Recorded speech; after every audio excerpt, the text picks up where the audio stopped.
Is Godzilla Kong the new empire, the Titan tag team we've all been waiting for? Let's talk about it now.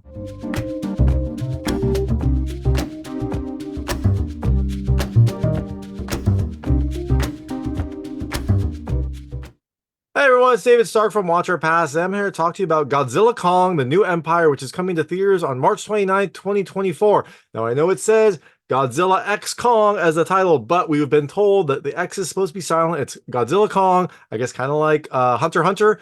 Maybe, sure. I might still call it Godzilla X Kong or Godzilla Cross Kong. That's just force of habit. It's supposed to be Godzilla Kong. I will try to do that. So, it's coming to theaters on March 29th, 2024. It is the follow-up to Godzilla vs. Kong. Now I guess they're teaming up. Is this the Titan tag team we've all been waiting for? Well, my hot take is I think you should actually pass on it. Look, it has some giant moments and some big battles, but it's also just a really messy and slow movie, and the story kind of feels like it's stitched together and a little too convenient. So I actually really didn't like it. I was surprised. I thought I was going to have a blast with this. I thought it was just going to be a really fun, like, summer movie kind of thing in March, which I kind of think Godzilla vs. Kong was like that, but I just really didn't like it, mostly because the story just felt a little bit too messy, a little bit too kind of very, very convenient. So that being said, I'm going to tell you a little about the film, a few things I like, a few things I didn't like, and then go into the ending. So as you can imagine, there will be spoilers in the ending section. If you don't want to know what happens in this movie, I guess you might not, but the story doesn't make much sense, so what does it really matter? But if you don't want to know what happens in this movie, I would turn it off when I get there. Before that, though, I'll keep it vague, I'll keep it spoiler-free, and I'll let you know when I get to those spoilers. Oh, and for kids, if you've got kids and you think, hey, you know what, this is a monster movie, they'll have fun. They might, but it is very gory at times. Like, it's all CG gore, it's all monster gore, but there is some gore. There are some things that get ripped apart. There's a lot of blood and like monster viscera that happens. It is more gory than I expected, so just keep that in mind. And also, there's no stinger at the end of the credits. So if you do watch this movie and you stay till the credits, you don't have to stay till the end because there is no stinger. So in Godzilla Kong, the New Empire, you have your favorite two kaiju titan monster things. You've got Godzilla and Kong. They are on separate places. Kong is down in Hollow Earth, living his life, trying to find more of his kind. He is the last of his kind, but he's really trying to find some more. And Godzilla is up top on Earth, just beaten up and taking names. He, goes to wherever a new monster respawns and takes them out and then goes and sleeps. He is doing everyone a favor, but he's also very destructive. Now, unfortunately, a new threat comes about that requires these two mortal enemies, although I think they did actually team up in the last movie, but I guess they hate each other. These mortal enemies to team up to take it on. Are they going to be able to? Well, you have to watch the movie to find out. And why does Kong have a like power glove arm? Again, you have to watch the movie to find out. So, things I liked about this movie. The first, it's funny, and sometimes it's intentionally funny. I mean, there are some moments that are laughable and the audience laugh, but there are also some genuinely funny moments. It kind of balances that line between action and humor. And when the funny moments hit, they're a nice piece of levity to this overall film. The second thing I liked, part of the reason why this film is so funny, are some of the characters. I really, really liked Brian Tyree Henry and Dan Stevens' character. I really love Dan Stevens' character. I thought he was a lot of fun. Dan Stevens was one of my favorite characters from Eurovision Song Contest, Tale of Fire Saga, I think, something like that. I really like him, and his character in this was really, really fun. And so was Brian Tyree Henry. They were nice comical members of this weird team that brought a lot of joy. And the last thing I liked, there is some good CG. There's a very heavy CG movie as you would expect in a giant kaiju movie, but there is some cool CG. There's some really larger than life fights, some really big destruction, some big kind of effects, and they are well done sometimes. So, all that being said, things I didn't love as much about this movie. The first, there's some bad CG, especially at the start. It starts very, very poorly in my mind. I mean, I don't know, maybe other people will like it, but for me, at the start, it is almost all CG. It doesn't look that great. It makes makes Kong feel slow. It makes these fights feel slow because everything is computer generated, so you don't get the kind of fast action that you would hope in a movie like this. And that translates through a lot of the big battles. There are some big, impressive fights, but because it's basically all CG, the characters just don't really move right. They don't move fast enough. Everything feels kind of slow, methodical plotting, which I don't know, maybe that is how giant monsters fighting would be, but it also makes for a movie that is an action movie but doesn't really have great action. The second thing I didn't love as much, it's slow, and for a monster film that was kind of surprising. Like, you would expect to have these big moments, but there's a lot of buildup. There's a lot of like story that doesn't really make sense, but they threw it in anyways. And overall, like you get these fight moments, but they're almost a little bit too few and far between to be really exciting. You'll have this big build up and then boom, the fight's over. This like, oh my gosh, like they're gonna go take on whatever this new monster, and then it'll be over in like a minute. And so the third thing I didn't love, the story is just a mess. Like it is a really bad story. It is a summer movie story, but even worse than some summer movies. I just did not like the story at all. It didn't really make much sense. It kind of felt far, far, far too convenient at times. Like certain story elements would come up and like, oh yeah, of course you've got that. Of course, this random thing that just happened you planned for, like stuff like that. And the fourth thing I didn't like, again, it's story is it's just kind of a mess. It feels like they almost kind of just wrote whatever to stitch it all together to conveniently get things connected. I don't know, maybe some of it is related to the like overall Monsterverse that I am not very keyed in on, but there are some very, very convenient things that they wrote in to kind of stitch these weird, big moments together that just don't really make much sense. There's a lot of very convenient things that happen. And also, it feels like they almost added in like an extra character to tie things together, but it feels like that whole subplot should have been like a separate movie. It feels like this is almost two movies that they kind of mashed together into one 114-minute film, which again isn't like super long, but it does feel like there is just too much going on. It feels like they could have like peeled some of this back, made it into a tighter experience, maybe like an hour and a half, and probably had a better product. And then they would have had another movie that they could, maybe disappoint us with later. So all that being said, Godzilla Kong, The New Empire is coming to theaters on March 29th, 2024. I think you should pass on it. I didn't really like it very much, but I guess if you want to like keep up with the Monsterverse, keep up with what's happening with Godzilla and Kong, if you do check it out, let me know what you thought. Let me know what you liked and didn't like. I'd love to hear your thoughts. And I'm going to go into the story and the ending now. So if you don't want to know what happened to this movie, I would turn it off now because there will be spoilers. But again, the story doesn't really make much sense. So maybe you don't care. But if you do, turn it off now. So in Godzilla Kong, like I said, you've got Kong and Godzilla. They, after their fight in Godzilla versus Kong, I think they actually teamed up to take down someone, but they separated. So Godzilla is up in Earth and Kong is down in Hollow Earth. Now, Kong, it starts with Kong. Kong is in Hollow Earth. He seems old. He seems like he's got some more gray in his beard. Look, I can relate, but it seems like he has a little more gray in his beard. It seems like he has a toothache, so he isn't moving as well. It seems like he is in pain, but he's constantly looking for others of his kind. It seems like he is just kind of surviving in Hollow Earth and not really thriving. Up top, you got Godzilla. He's coming out a lot. There's monsters are bound, and so he comes out, takes them out, and then goes and just hangs out on Earth. He's kind of like this, this necessary evil because when he goes, he takes out these giant monsters, but he destroys stuff in the process. So it probably causes less damage overall, but he still causes some damage. And he also has this fun scene where he, I think, saves Italy and then decides he's gonna like curl up in the Colosseum like a little cat, like in the Colosseum bowl and take a nap because he's tuckered out from his fight. And that was fun. It was fun to see Godzilla like looking like a cat. So you also have some human people in this. You have Dr. Andrews, played by Rebecca Hall. She is still working for Monarch, so kind of monitoring these monsters, monitoring like what's going on with them. But she has a daughter, Gia, who was part of the Iwi people. She was on Skull Island. Dr. Andrews adopted her, but Gia is trying to kind of live in this world, but she is not really fitting in very much. She doesn't really have much in common with the other kids, and she seems to have these like, I don't know, psychic abilities, telepathic abilities. She will zone out at times and just like draw things. And it starts off with her like zoning out during a lecture in school and just like scribbling stuff that is like three mountains. And she doesn't remember this. She just kind of like almost passes out and wakes up when the teacher is like calling on her, and her desk is covered with these like three mountain scribbles. Now, these scribbles seem to correspond to some seismic activity, although it's not seismic, some sort of signal activity that Monarch is detecting, which Dr. Andrews is trying to figure out. Now, Dr. Andrews makes the connection that Gia's drawing is very similar to these three mountain looking signals that they're getting. So because of these visions that Gia is having, Dr. Andrews goes and finds Bernie, who is a podcaster. He was in the earlier movies, and I guess Monarch never acknowledged his role in saving the world. So he is a podcaster talking about all these different monsters, but he's kind of lost a little bit of luster because people are making fun of him because he said he did all this stuff.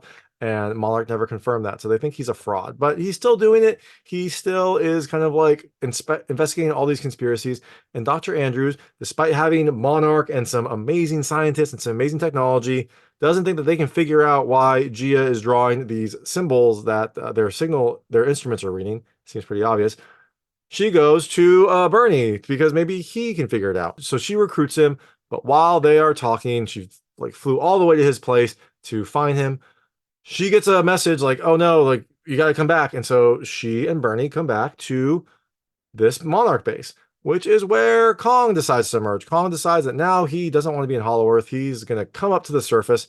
Why? Well, it seems like his tooth hurts, so he wants some help. So he comes up to the surface, passes out because he is in pain, and they call in Trapper, played by Dan Stevens, who was probably my favorite character in this movie. He is this like, I guess he's supposed to be like a vet, but he's like a cool vet. He wears like a Hawaiian shirt. He's really funny. He knows like all the different Hollow Earth monsters, and he also knows how to help Kong. And so Kong is passed out. Trapper goes in, yanks a tooth out with this like flying cargo spaceship thing, and fits in a new metal tooth that is perfectly sized for Kong. Yay, Kong's toothache is fixed. But while they're all there, Bernie figures out that these signals that Gia's drawing and that the Monarch instruments are reading are distress signals. For some reason, something in Hollow Earth is sending out distress signals that are causing these instrument disruptions. I guess they're also causing Godzilla to go and fight more.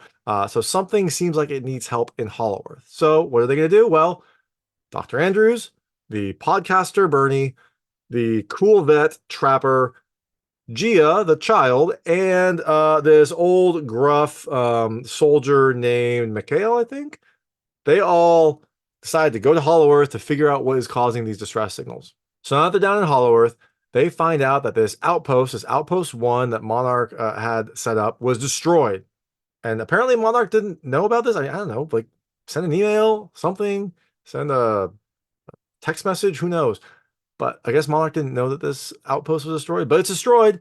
And so this this team that was thinking they were coming down to figure out what this weird signal is now worried that something bigger is going on. So they keep exploring. Now Kong, back in Hollow Earth, he keeps moving, he keeps exploring, and he goes to explore a cave that I guess is calling to him. So he picks up his cool, like obsidian looking magic axe and heads down into this cave. And when he's there, he, for some reason, decides to go explore some more and discovers the subterranean area. The subterranean area, I believe it's called. It seems to be like an entire Hollow Earth below Hollow Earth. So you got Hollow Earth, and then Kong goes down, and boom, there's another Hollow Earth below, the subterranean area. And down there, he finds some other big monkeys, some other like monkeys like him, I guess. They were just below. He was looking all over Hollow Earth, couldn't find them. Well, they were just below. So he now sees some monkeys. Are they going to be friendly? Well, we have to find out. But no, now we're back to the Hollow Earth crew. They are exploring the Hollow Earth area, trying to figure out this distress signal, and they find some ruins that have the markings of the Iwi people, which is the tribe that Gia comes from on Skull Island. So I guess the Skull Island Iwi people have ancient Iwi people that are down here in Hollow Earth, and she sees all these ruins and she recognizes the writing. So it seems like there is some connection between Skull Island and Hollow Earth, I guess. They also find this like membrane thing that seems to be covering up something, and it's not really that effective because it doesn't like keep them out. They just kind of like pull it apart, go through. You would think that this membrane would be like, I don't know, booby trapped or really strong or something. No, they just pull it apart, go through, and behind that membrane is this like other section of Hollow Earth that has a lot of crystals in it. It's got like crystal columns. It's got like the 3 crystal pyramids, which, hey, those 3 crystal pyramids look very much like the 3 triangle distress signals and the 3 scribble things that Gia is doing. Are they related? Well, yeah, we think so. This seems to be the source of that weird signal, that weird interference that is causing all these things to happen. So back to Kong. Kong finds these monkeys, but they're mean. He fights them. He beats them up. There is this little monkey that he kind of like takes pity on originally, but that monkey just leads him into a trap with these bigger monkeys. They all fight. And at one point, Kong like picks up this little monkey by the leg and uses it as a club to like beat the other monkeys, which is a moment that just was kind of laughable. But hey, you know what? He's doing it. He takes out all these monkeys, and when he's beating up the other ones, this little guy is all that's left, and Kong appears to like tell him to take him to his leader. And so the little guy is like, okay, I'll take you. And he like sneakily takes him to this lake where he convinces Kong to jump in. And Kong is like, okay. And he's like jumping in, he's like drinking some of the water. And that's when this giant lake snake monster attacks him. And I think the little guy was like, oh, you know what? Like, I'll lead him to a trap. It'll take him out. No biggie. But it's Kong. Kong is able to fight the monster, kill it. And now he has a lot of like snake meat for him to eat.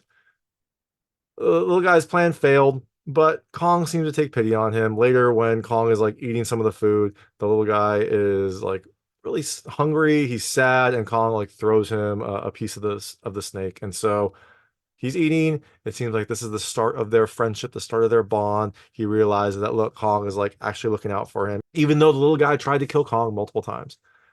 So back to the Hollow Earth crew, the Hollow Earth crew that discovered this like weird crystal pyramid area.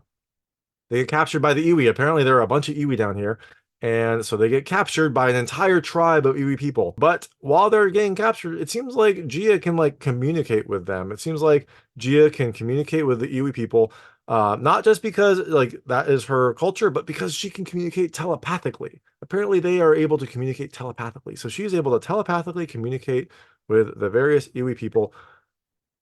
And this happens a few times, but also strangely, like they will sometimes use their hands, which felt very weird. Like if you can communicate telepathically, like you don't need to then like do hand movements to show things. You can just tell each other mentally. I don't know. I guess maybe they can't communicate with everyone. They can't like broadcast. They can only communicate one-on-one.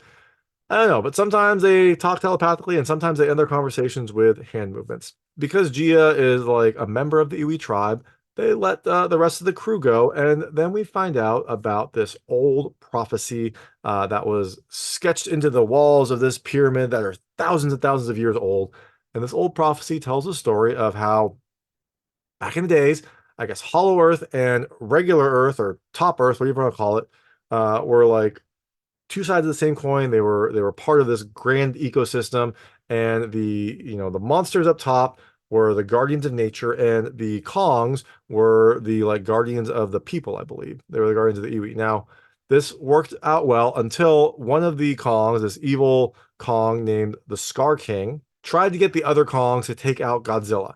And Godzilla didn't like this. Godzilla was able to fight them back, fight them off, and banished the other Kongs, the bad Kongs, to the subterranean level. But I guess, I mean, they're supposed to be trapped there, but they seem to be able to come and go fairly easily throughout. So I don't know. They were supposed to be trapped there. Maybe they just didn't want to come up to the Hollow Earth level, but they were apparently trapped in the subterranean level. And down there, the Scar King was trapped, but he was able to find this like crystal thing that allows him to control this ice dragon, ice kaiju named Shiva. Shiva apparently caused an ice age in Earth, so it's a pretty powerful monster. But the Scar King, who was banished and beaten by Godzilla, is able to control it with this magic crystal. Okay, sure, why not? Now, we also find out that there's another part of the prophecy. When the world is going to end, Godzilla and Kong are going to be part of it, but there will also be this girl who is from Skull Island. Very convenient that the prophecy says that a girl will appear who is from Skull Island. Do we know someone that might be? Oh, Gia. Gia is from Skull Island. She is a girl. She is here. She will come and summon Mothra. Because, of course, sure, why not? So that's the prophecy. Now, speaking of the evil Kongs, Kong's little guy friend leads him to the Scar King's place. And the Scar King's place is like a burnt out, like Mordor kind of thing. Or, you know what? It's like Scar's lair from the Lion King. The Scar King, his lair is like Scar's lair from the Lion King. A little on the nose. Now, the Scar King seems to rule over the other Kongs with an iron fist. They are toiling away in this lava pit for some reason, just moving rocks. I don't know why they're moving rocks. They're just moving rocks. And so Kong sees this and is like, no, this is not cool. So he jumps in and starts to fight the Scar King. And they have a fight. The Scar King is strange. He's like lanky looking, and he kind of looks like Kratos because he has all his red markings on him, and he looks a little bald. He looks very much like Kratos, and he has this whip thing, which I think God of War has, so maybe he's that too.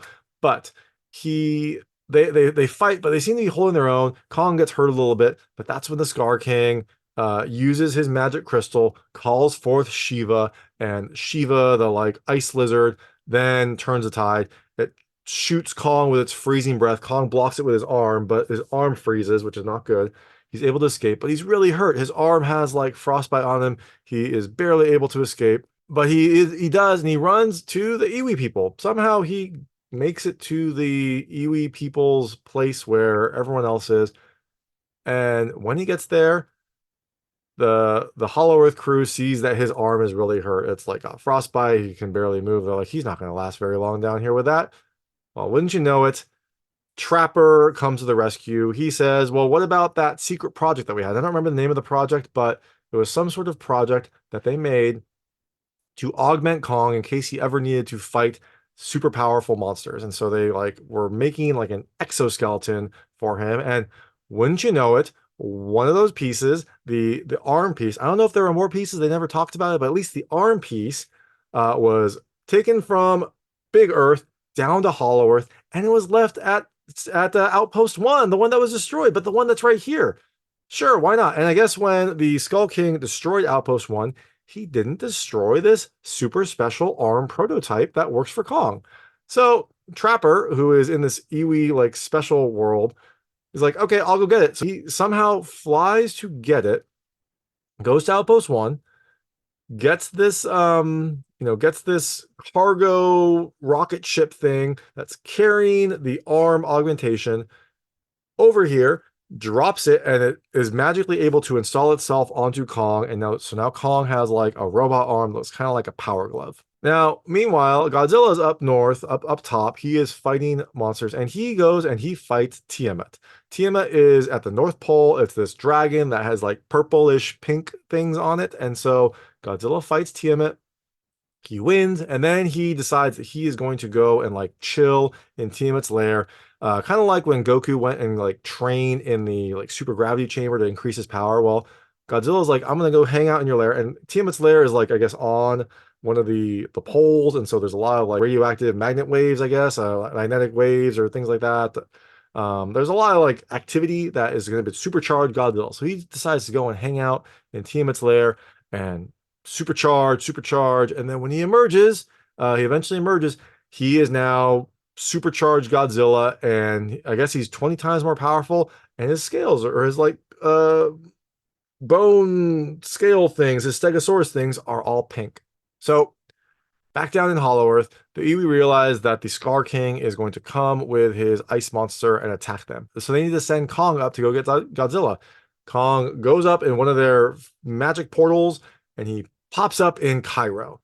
Godzilla is apparently in Gibraltar. They somehow sense each other, and Godzilla doesn't like Kong, so he jumps over to Cairo, and they have this big fight. Then this is all happening while the Scar King and his like ice dragon are like just walking over to the Iwi. It doesn't take them that long. I'm pretty sure it takes longer to get from Gibraltar to Cairo than for the Scar King to walk to the Iwi, but hey, sure, why not? So when Godzilla gets there, Kong tries to tell him, like, no, we shouldn't fight, but Godzilla is too angry. He attacks Kong. Kong luckily has that like power glove, so he's able to fight off Godzilla, but they don't make any progress. They're fighting. They destroy the pyramids of Cairo, and it looks like nothing is going to happen. And then, boom, Mothra appears. Mothra was called by Gia. She called Mothra in, and Mothra is now here, and she just like tells him, yo, stop fighting. Like, I guess like Mothra mommy, I don't know what you want to call her. She sees both of them and is like, don't fight, work together. And Kong and Godzilla are like, sure. So now we're all a team. They go back down to Hollow Earth to take on the Scar King and the Ice Dragon. So back in Hollow Earth, we got Kong and Godzilla and Mothra getting ready to take on the Scar King and the Ice Dragon. But the Iwi also have a plan. They have a trap. Apparently, the Iwi are able to manipulate gravity for some reason. So they're telepathic and they can manipulate gravity. Sure.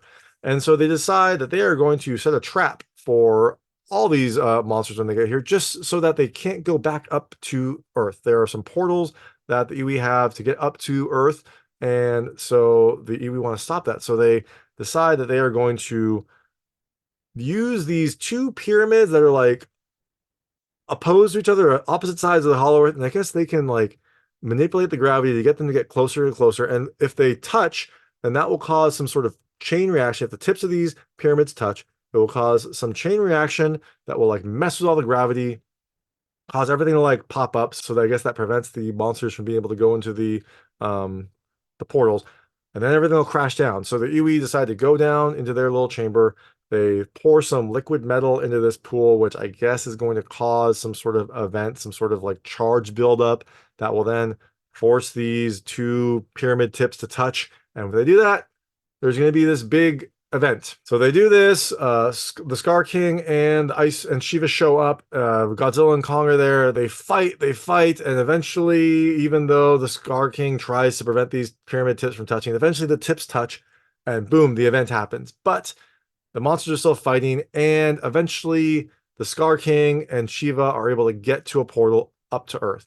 Godzilla and Kong follow them. And also during this, like Mothra is flying around, just kind of like fixing things. It feels like Mothra was just like a convenient device that they used to fix anything that like happened. Mothra was the reason that Godzilla and Kong decided to work together. And also when like the Hollow Earth crew get into their spaceship to try to like evacuate before this big gravity event happens, they don't do it quick enough. The gravity event happens. They are about to crash, and Mothra uses her, I guess, web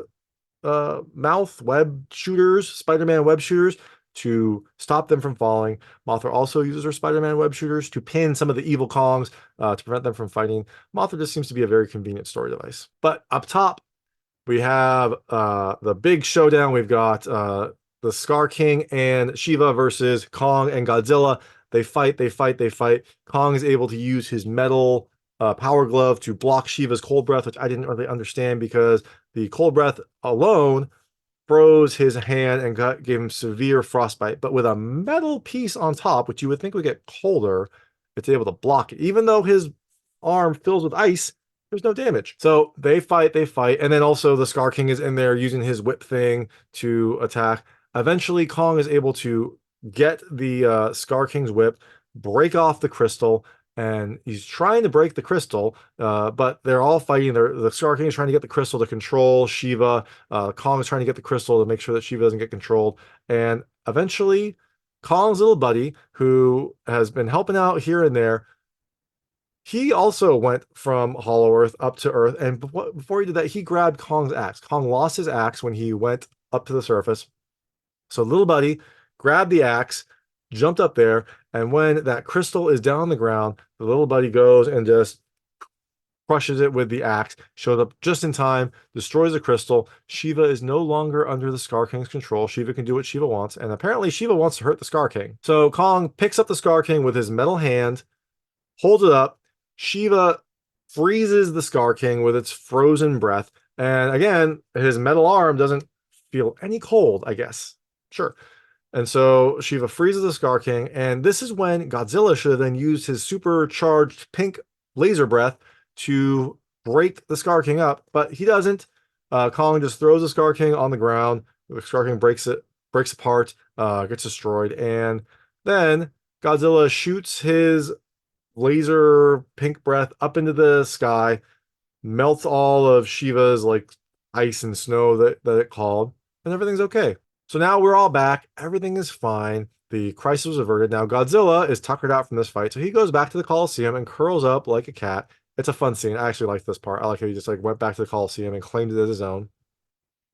Kong goes back to Scar's lair in the subterranean area where all of his like Kong friends are, his the evil Kongs, but they were controlled by Scar. Now that Scar is gone, they can be good. And Kong shows up with his new best bud, Shiva, and his little buddy. And he goes there and he seems like he is going to be the new king of these Kongs. Maybe he'll become King Kong. And with our Hollow Earth friends, Dr. Andrews gives Gia the choice. She says, like, whatever you want to do, if you want to stay here or come with me, I'll support you. And Gia's like, no, like, I'm gonna stay with you. You're my home. Like, we are together. And so it's very sweet. Even though Gia finally found other members of her tribe, she still wants to stay with Dr. Andrews and be her family. So everything is fine. Godzilla's asleep. Kong has a new family, and Gia and Dr. Andrews are a family. So that is Godzilla Kong, the New Empire. Like I said, it comes at the years on March 29, 2024. And I think you should pass on it. But you know what? If you do check it out, let me know what you thought. Let me know what you liked and didn't like. I'd love to hear your thoughts. And thanks so much for watching. If you liked this review, please like and subscribe to this channel. It helps me out a lot. Make sure all my new content goes straight to you. Thank you.